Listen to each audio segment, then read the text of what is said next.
దండకారణ్య సంసార యాత్రికుల శరణు ఘోషలు విని రోజు శబరీశ పాపాలు దోషాలు ప్రక్షాళనము చేయు పంపా నదీ తీర ఎరుమే నివాస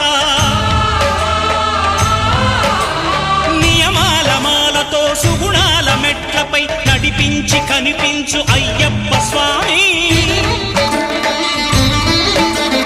మకర సంక్రాంతి సజ్జోతివై అరుదెంచి మహిమలను చూపించు మణికంఠ స్వామి